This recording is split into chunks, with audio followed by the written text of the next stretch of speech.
got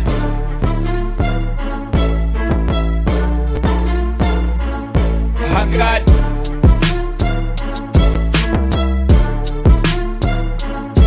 I got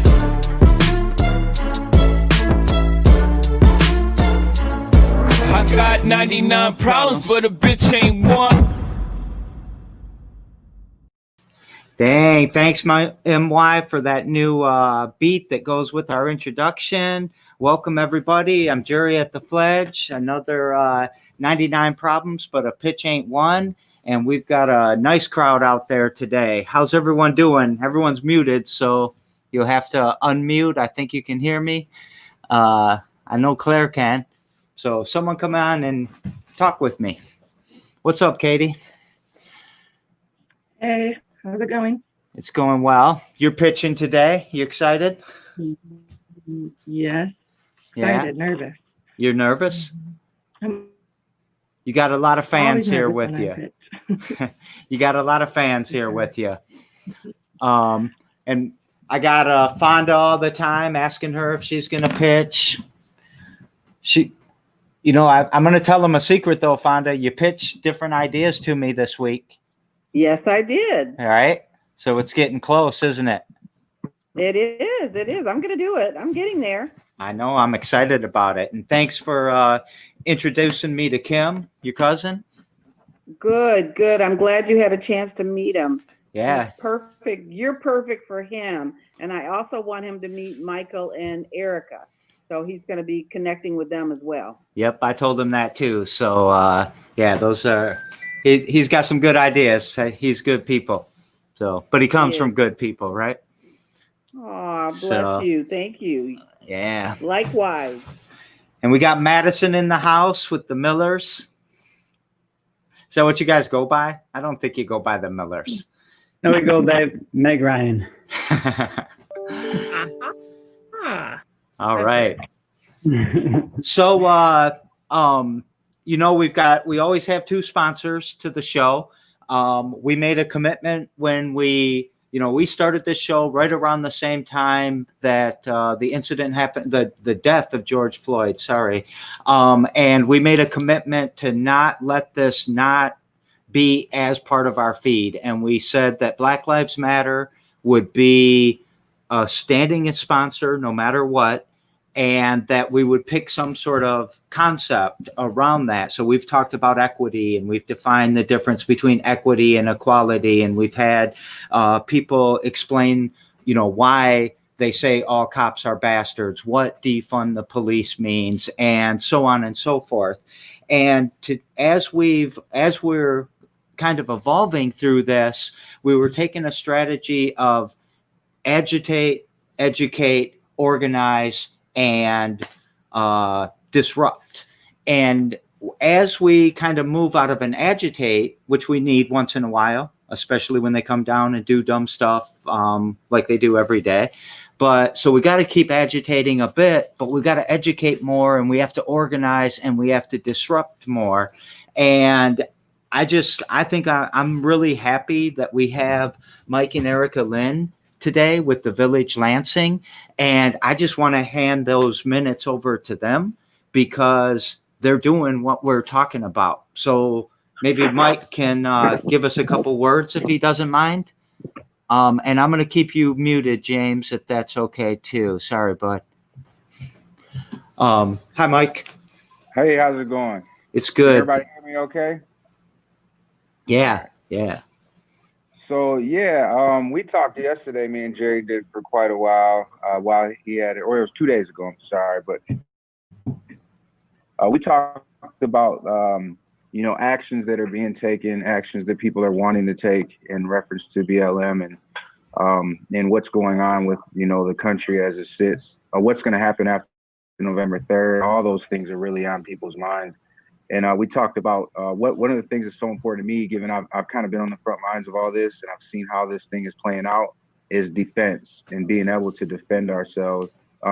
There's a new enemy out here, in my opinion. So I don't know, Jerry, where do you want me to talk at? Like, where do you want me to talk on? I mean, the Village Lansing completely separates from this, although we do have a programming that's kind of in line with this. But how do you want me to talk on this? I think it's important. You know, the Fledge always had a stance of no guns and get rid of guns, and we took an almost an abstinence approach to that when we first moved in.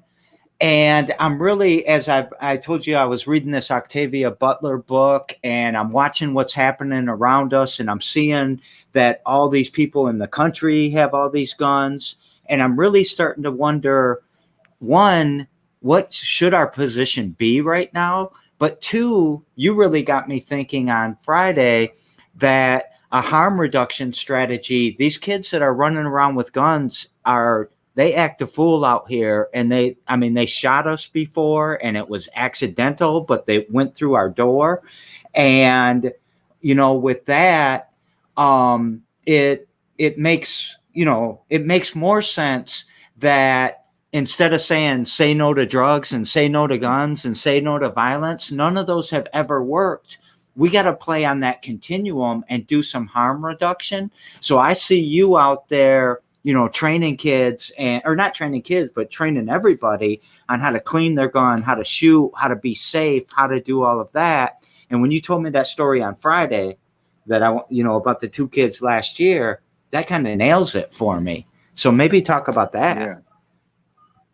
Yeah. So last year, the Village Lansing was created in July after the incident that happened in Ferris Park, where the young man had a shootout, and one young man was killed, another was wounded.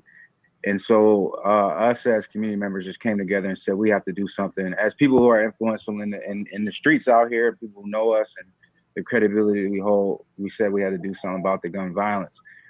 But through the process of building the village out and where we are today, I've just realized, given that I'm a 2A advocate, I completely understand the reason why we have the Second Amendment. I completely understand why it's been the narrative around black gun and brown gun ownership has been so nasty. It's all a tactic of white supremacy, in my opinion. It's the same reason why they didn't want us to read books, in my opinion, because it's something that could have saved our lives. So beyond that point, last year also we had two young people who killed one gun and gun ownership and how to handle them and deal with those.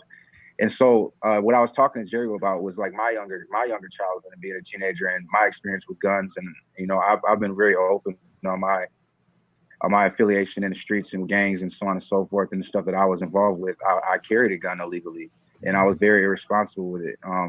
I mean, I would drink when I had it. I would, shoot it whenever I possibly could in the backyard or wherever I could do this stuff at. Anytime I seen a gun around, it was exciting. I wanted to touch it, play with it. Everybody in the house did. So it was just a very irresponsible environment that I was once I started to educate myself on guns. So there's a lot of things that I realized through actually proper gun ownership that I realized that I could give back to teenagers that I think would help them through this process of guns. So when he talked about people not, just saying abstinence to guns, like no guns is the best way to be. That's just not the case. We all know our younger people are going to pick up whatever they have around them, whether it be drugs, sex, guns, So I think the better option is, and with everything, we try to educate. We educate drugs to make sure they know the dangers of those. We educate sex to let them know the dangers of those. But guns is one that we stay away from and nobody wants to talk about. So I know that through my process of learning about guns and why it's important to handle them correctly, why it's important to have my Second Amendment. There's people out here that have felonies that can't exercise their Second Amendment right. And so knowing that, I've changed like my life pattern of what I will and won't do. I won't drink and drive, not just because I know the better reason is that I shouldn't want to kill anybody, right? That's the reason. But when I originally said, okay, I'm not doing this anymore, it was because I didn't want to lose my Second Amendment right. And I don't want to commit a crime that would make me lose my Second Amendment right. So that backed me down off of a lot of BS that I was involved with, because I realized the reason I wanted to carry a gun, the reason I wanted to be able to have those for the protection aspect of it. And so through my progression in life, I've realized the things that we can teach young people so they don't have to go through those bumps that I had to go through. So that's where like the program that we're talking about doing with the Village Lansing, and I know this will be met by, you know, a bunch of people who are like, oh, I don't want my kid having nothing to do with that. You know, we'll probably lose sponsorships, but you know, to combat what is affecting my community so heavily, especially right now. I mean, we've had like 13 or 14 shootings in the last, I think, month, and maybe more. Double homicide has happened on Pleasant Grove and Holmes by more than likely an illegal gun that's just out here. I feel like the drastic times need drastic measures. So I feel like what we're talking about doing is putting young people through a basic pistol course, teaching them about guns, taking them out there to actually shoot weapons so that they can see. You know, a lot of people never shot one, and when they get their hands on it, you know, they don't know that this thing goes blow and it can be very scary and it can kill somebody. So you see a lot of these accidents around. So educating young people on guns the way we would sex or drugs is what the Village, I think, we're gonna put a program together to do that. And so me and Jerry were just talking back and forth on how that made sense. And you know, I'm gonna have to stop you because we gotta keep going, but I'd really love to have you come on every damn day. I don't mean to put you on the spot. And let's just talk this out for like 30 minutes. Cause this you know, I've got Ryan on the side and all that talking about how, you know, powerful this is, what you're talking about. I think it'd be a great episode. And I just want to make sure that I go on record as saying, you know, I had a different position a year ago. When we got shot on February 9th, I had a real different position. But then I start thinking about like my daughter dying of that fentanyl overdose and the deaths that are caused by the war on drugs, which was really just a war on us. And the war on violence and the war on guns is just such a ironic phrase that they say, but that's a war on Black people. And I think you're right about, you know, teach all these kids out in the country how to use guns, but keep it taboo in the city. And that abstinence has created, that prohibition has created the same things it did with alcohol and drugs and everything else. So, you know, I'm still scared and I'm still worried about this path that I'm walking down, but that's the courage we have to have today as we get ready for what's going to happen over the coming months. So I appreciate you guys a lot. I think it's an effective way to end violence. And I think it's, and to make things, to end deaths, I guess is what I should say. And I appreciate what you're doing and I appreciate you taking it on. And I know it's going to be a tough road. But I also know that your heart and your mindset and all of that is definitely in the right place. So the Village Lansing, Erica and Mike Lynn, thank you so very much. You want to give a shout out to America 20 to Life too? Oh, absolutely. America 20 to Life will be talking about all this in depth also tomorrow, I think after the city council meeting. But yeah, check us out, America 20 to Life. We talk all politics, very locally based, but also talk about some national stuff and what we're doing. So keep an eye out for that. Thanks, man. So then the second sponsor is, I don't even know if these are the right words, sponsor and all of that. But I just want to put, so High Caliber Karting. Oh, you guys can't see, but everyone else in YouTube can. High Caliber Karting, Meridian Mall. They took over the old Yonkers. They built a go-kart track in there. And they came, I don't know, I can't remember exactly why they came to talk to me. Chris Buck, Meridian Township, something. And they had this idea of making Mario Karts, right? So putting these laser tag stuff on the front of these go-karts and programming them so that when you shot them, they'd slow down and all this other stuff. And I helped them with a lot of stuff. And eventually we agreed that the kids in this neighborhood deserve two things. One, to have real hope, believable hope about programming and coding. So we started jailbreaking those scooters and putting our own laser tags on them. And we're teaching people how to do the programming that High Caliber Karting needs. And then with High Caliber Karting, the other thing was these are like $30 for a race, and $30 for a kid in this neighborhood for 12 minutes of entertainment is a little bit out of reach. So how do we get it in reach? And what we decided is they're giving me gift cards, and I'm giving gift cards out to the coding club. So when kids come to the coding club, if they come to 6 out of 8, I'm going to give them gift cards. They're going to be able to race a couple times, have some pizza, and we're even going to get a transportation. So we're going to load up on a Saturday one time, go out there, do these Mario Kart racings, that are fantastic, and get people in this community able to use the things out there. So shout out to High Caliber Karting, Jordan Munster. He is great, and we appreciate you very much. Now the pitches. Hey, you guys, I don't know, did anybody look and see the new intro with the video and the new beat that Mike Yosef made for us? Did you like it, Erica? Super dope. I don't know. We posted it on Facebook, but everyone that's on the Zoom, you didn't see it because of the way I'm doing the production here.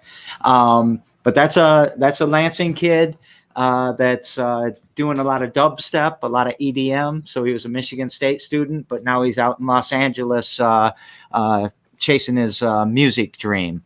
So we got our own little beat now. So we're going to go into 99 Problems, but a pitch ain't one. We've got 7 presenters. Duran, you came in late. Are you going to pitch today, Duran?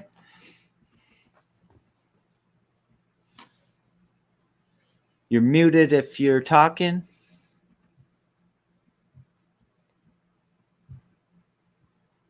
All right, I'm going to say no for Duran for a second, and he can always pop in. Erica, you about ready to go? I am. Can you hear me? We can hear you. So you know how it works. Hey, for everyone that's new, which is Erica, Mike, and Duran, Erica here is going to, not Erica Lynn, but the other Erica on the screen, is going to start talking. That 99-second timer is going to count down to 0. When she's done, we'll go to the next person. 7 people will pitch or 6 people. When they're finished, we'll ask them some questions. Then we vote. Whoever gets the most votes gets $99. The question is, who should we give $99? Not who did the best pitch or anything like that. So the decision we make today reflects the values that we see that the community represents here. So you ready, Erica? Yes, I am. All right, you got it. Hi, I'm Erica, and I'm going to pitch a business idea that I have that I'm going to start hopefully as a nonprofit called Jubilee. And so in my early 30s, I made some really poor choices about the social environments I placed myself in and the sort of company I kept and some activities that I did. And the result of that was a problem with hard drugs and a pretty abusive relationship. And I got tired of those things and eventually tried to make some changes in my life. And as I tried to make those changes, I realized the support that I needed wasn't there. Like, the changes are not things that I could accomplish on my own, and the support that I needed, like, it just wasn't available. I tried to talk to different people at my church and several different agencies and organizations, and figured out that, I'm a pretty smart and capable person, and I was really dedicated to making these changes. And so it must be really hard for people that aren't as smart or capable or dedicated. So my company is going to incentivize the sort of things that precipitate positive change, like vibrant relationships in the community and getting involved in like spiritual seeking and higher learning and those sorts of things. And we're running out of time to talk about how we're going to do that. So I guess I'm just going to cut it off now. Thanks for letting me share. Thank you, Erica. Good job. Again, we'll ask questions. A lot of people are clapping if you can't see. Ryan, you up? You ready? Okay. Yeah, I'm ready.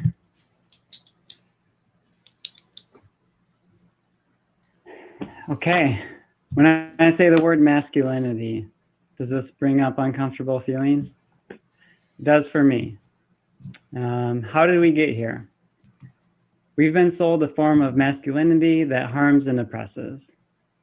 We've been instructed and modeled that men do not show emotion apart from outbursts of anger, that men do not show affection, especially toward other men. The only way to the top is through competition, a form of masculinity that sexualizes others over embodying sexuality in ourselves. These beliefs and behaviors lead to undesirable consequences. Men suffer, women suffer, all gender suffer. Everyone suffers because the pain is shared. Men's Resiliency exists to create a better world for everyone. As part of that vision, we are here to redefine masculinity. As we explore this realm, we will likely find that there is not one central definition of masculinity, but a version of it that lives inside each and every one of us. So what are some of the things that we're doing? We've got 3 main ways to connect right now. We are just starting support groups. So every once a month right now, Thursday, November 12th at 6:30 p.m. Eastern, we've got a men's support group where we'll come and explore masculinity together, and we'll talk about a certain theme. We've got one-on-one coaching available with me, and we're also sharing content on Instagram under Men's Resiliency. Thank you. Thank you, Ryan. Katie, you ready to go? Katie's going to share her screen, I think. So she's going to pop us all to the side, or pop you all. Can I go like the next one, or do I need to go now? No, it's fine. Okay. But it's going to, Megan, you going to be okay with that? Yeah, for sure. All right.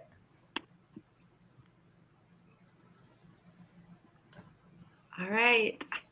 Hi, I'm Meg. I'm the founder of Creative Dying, and our mission is to start conversations about death, encourage end-of-life planning, and work to establish an inclusive, community-based, psychedelic-friendly dying center.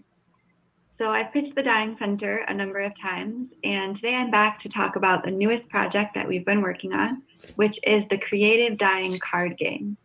In collaboration with Figgins and Casey at Affinity Games, we've designed a card game with the intention of creating a low-stakes, accessible way to have meaningful conversations about death. Right now, we have about 200 prompts with single-player, two-player, and multiplayer setups. And questions include things like, if you were to design a celebration of life for yourself, what would it look like? And who do you want to make amends with before you die? We'll have a complete prototype of the game ready soon, and then we'll begin play testing to gather feedback. Once the Creative Dying game is ready, we'll offer it for free as a print-to-play deck, and we'll also have physical cards available for purchase at cost. We'll also embed the cards into a website that allows for play in virtual group settings. If I'm fortunate to win today, I will use the funds to continue hosting the Creative Dying website, which will be one route for accessing the game for free. And I'll also purchase physical copies of the decks to share with the community, and hopefully I can facilitate gameplay through the Fledge or through anyone else here who wants to participate. Thanks. You're catching Claire in your ability to end right at 0, I have to say. So good job, Megan. You ready, Katie? Yeah, I'm ready now. All right. All right. I'm going to share my screen. Give me 1 second.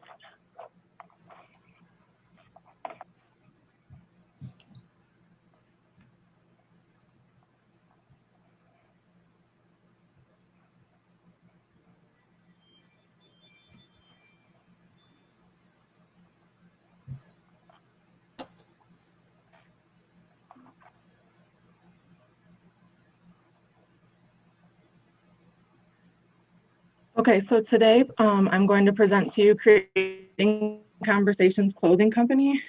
It is a project of power and passion, and we're just a clothing company with a purpose. I wanted to be able to wear clothes that had a purpose, and we believe in advocating for those that are the most unheard or understood.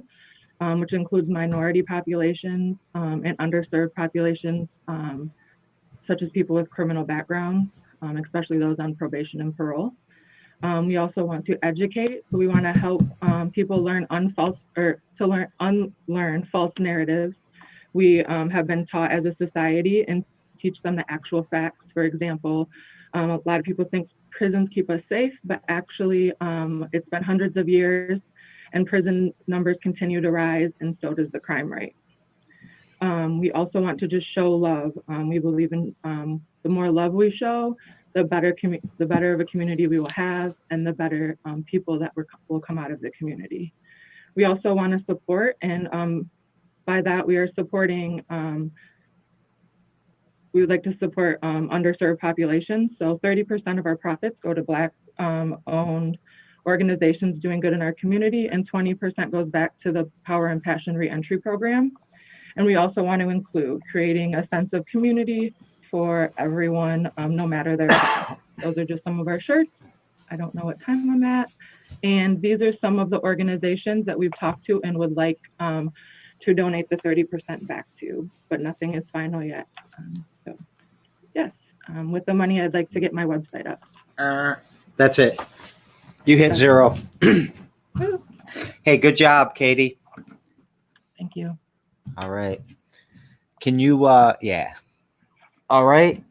Now I've got Michelle Ramon. You ready, Michelle? Oh, excuse me. I'm ready. All right, go ahead. We need to think of ways to connect people into community. The problem we see today is people are seeking sources to be informed and to get connected. Lansing Cityhood has a way to do this, to solve the problem. We created a safe space for brave thinking and bold ideas that matter in our community, and it has engaged thinking people to think harder about improving our region. Our project is lansingcityhood.com, a digital native aggregate news site intersecting city practices, local community, businesses, and government in a single space. We are more than just a conduit news consumption. We share how to improve community, what's going on in community, and how does one impact with community. We build a community engaging platform for a stronger region. We have over 41,000 followers, 100,000 readers as of today, and made over 883 impressions. Our content is king. We cut through the chaos and we focus on topics that matter. So please support local journalism. We need your help so we can continue to help inform and engage the greater Lansing region with new to build a stronger community.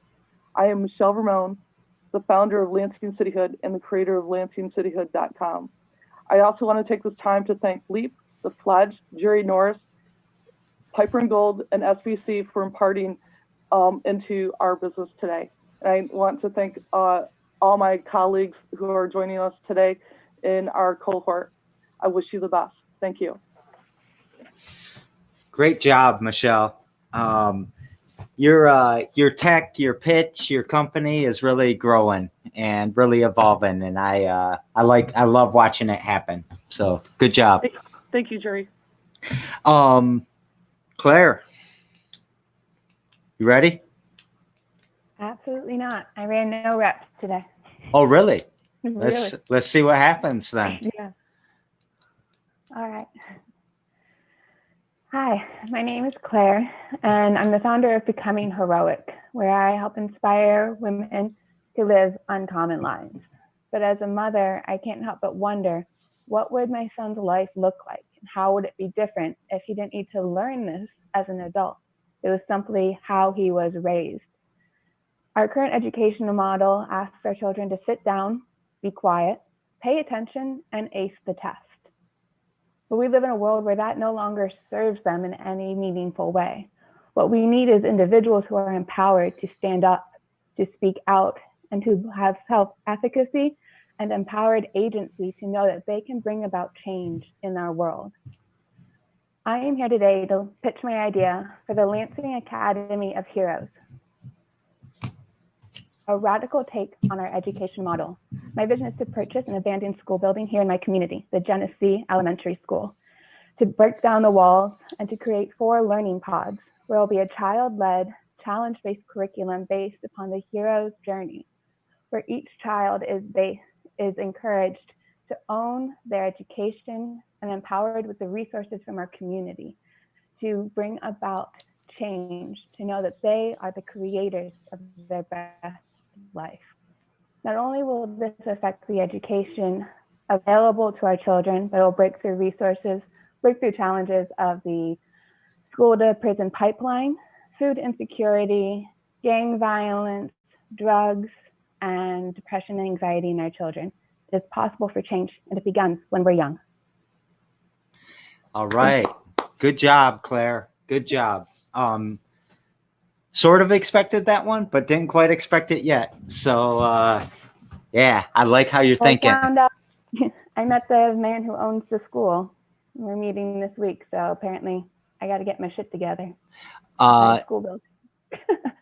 Damn. All right. That's good. That's real good. Let me see. Duran, you're up.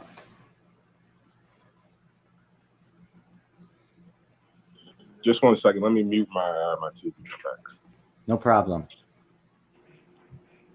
All right, cool. Hi, I'm Duran, CEO founder of Barber to Beauty. The need Barber to Beauty fulfills in the community is the ease of online booking and gaining new clientele for barbers and beauty professionals. Pre-COVID, a personal barber like myself struggled managing my schedule, promoting myself to gain new clientele, and having a solution to cancellations and no-shows. Recent challenges Barber Beauty faces as far as growth is funding to continue to build out technology and drive traffic to the website to increase sales. Barber Beauty will revolutionize the hair industry for all beauty professionals. Our online platform and destination offers clients 30% of clients book appointments after hours. We also do a cutting-edge job of managing your time for you. No more wasting time answering phone calls, texts, changing appointments, or managing your calendar yourself. We do that for you. Because no-shows are always a problem and a risk with your business, Barber Beauty will reduce no-shows by at least 25%. By sending out those appointment reminders, and no-show fees will be visible on your profile to ensure that if your customer does not show, you will still get paid. Barber Beauty has already changed the lives of many beauty professionals around the world. One barber in New York said that without Barber Beauty, his business would be out of business.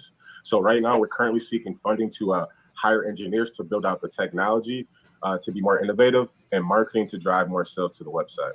Thank you. All right. Good job, Duran. Hey, I forgot to ask you one and all cohorts if you needed 2 minutes. So good job making it not 2 minutes. So keeping with the 99 seconds. That's what you should do anyway. All right. So good pitches today. I tell you guys every single time, you're making our community stronger. Strong communities don't need government intervention. In particular, strong communities don't need cops like they, coming at us like that all the time. And I just, you look around who's even at the table today. Everybody here is making something better that is contributing to the things that we might call social ills or whatever. I just call it life. It's just happening right now. But, starting with you, Duran, I think what you're doing for the community, the barbers, I used to think the barber wasn't a special place. Like it was, all right, who cares if all these barbers close and all of that, whatever. And what I came to realize in talking to you and a lot of people in the cohort is how important that is for like a therapy session for so many people. Like it's a place to go learn a lot. And so just starting with you, because I know that, you got this app and software and stuff like that. And you look at like, Megan, and she's talking about creative dying and end of life, and it feels, I don't know, you guys are all doing awesome shit, and yeah, I like it a lot. And then the guests we have with us today, I really appreciate you all. So I'm gonna just say mine real quick. I love you all. Thank you for making our community stronger. Now, if you guys want to ask questions, let's ask some questions. Got a question for Claire. Go ahead. What are your plans on for developing, well, I don't know if we can call it this, but a curriculum for kids? Yeah, sure. Actually, I have an incredible family who are all educators, but who left the classroom to begin training teachers on how to creatively meet individual children and the challenges they face in the classroom. And my aunt actually wrote a curriculum called Pathfinders, how to, I have it upstairs, so basically it's a curriculum that operationalizes the hero's journey. We use that as a foundation, and then the school program will actually run year round in what we'll call 6-week sprints.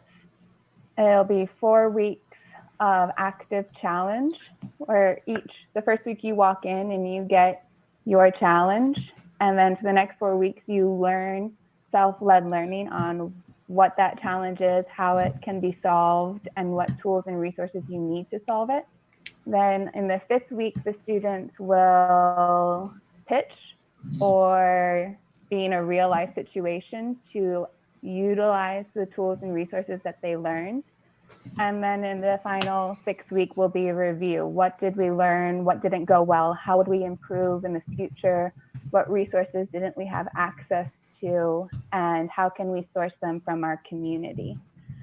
One of the unique parts of the curriculum is also that these learning pods do not have teachers. They have guides. The guides will come from our community. We'll look to members in our community, parents, just your everyday average Joe down the street to come in and share what they've learned, share their life story.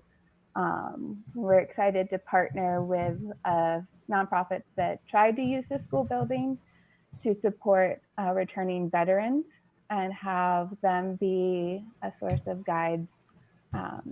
We also have plans to build out, there's a fruit orchard on the property and plans to build out a full urban farm and renovate the cafeteria into a licensed kitchen, bring in culinary chefs from the community to teach the kids how to cook, and then sell the food, either do a community kitchen to feed our community and teach the students how to run a business utilizing resources that they grew themselves. Beautiful. Thank you. I have a question, a follow-up question. Sure. And because it doesn't fit, I'm wondering, because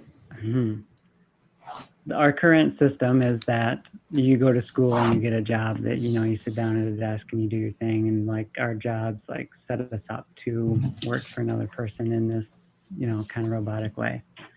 And it sounds like this is more, I don't know. I think I'm like super jazzed about what you're doing, or like what you're proposing. And where do you see these children like going next after school? Sure. So something that's additionally unique about the proposal I have is that each of the 4 learning pods are not age segregated. Each learning pod will have 15 to 20 students from kindergarten through senior year of high school, all in the same room. This really encourages mentorship within the students themselves, of the older students helping the younger students, modeling the things that we're teaching them, whether that's meditation and breath work, to conflict resolution, to living by your values and virtues, and giving them that experiential knowledge of what it takes to lead people of all kinds of differing personalities and capabilities in the classroom.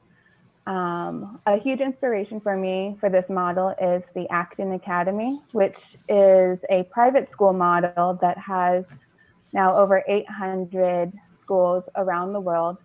And what they've demonstrated over the past 15 years is that this model of education supports our children if they do want to go to higher education. Not only do the graduates go on to schools such as Harvard and Stanford and Oxford in England, they are well prepared for that, and they do meet all standardized testing requirements as well as any other school, and even better.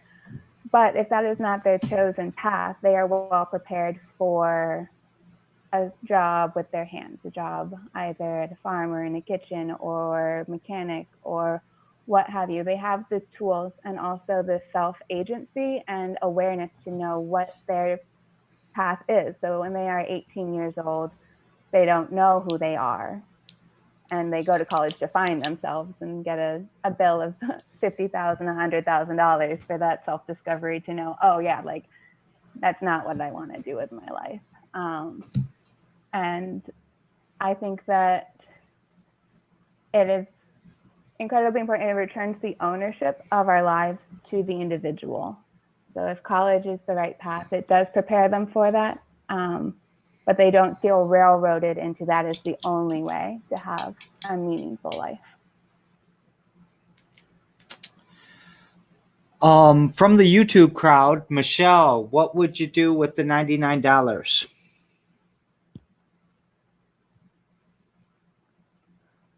I'm sorry, can you say the question one more time? What would you do with the $99?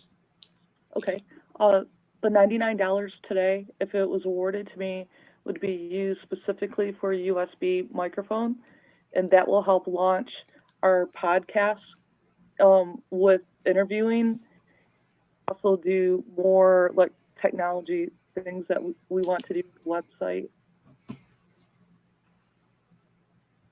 All right. Thank you, Michelle. Ryan, do you have a plan to offer the men's support group on multiple days and times? That would be ideal.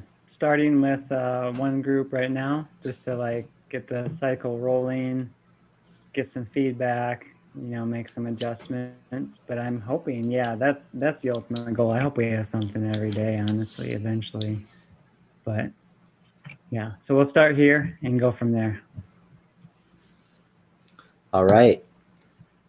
Anything else? Any other questions? All right. I'm going to launch the poll. I've already been taking votes on YouTube. So please vote. And yeah, you guys get to see it live on YouTube as it happens.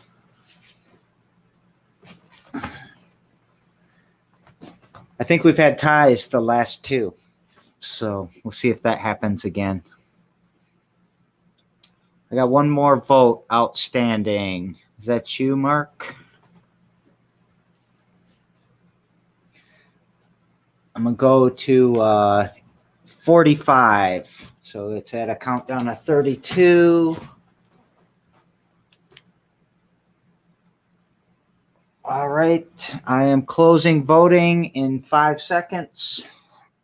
4, 3, 2, 1, and voting is done.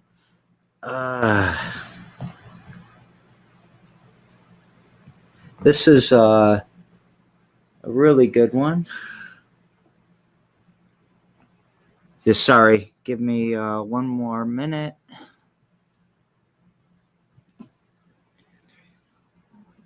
I'm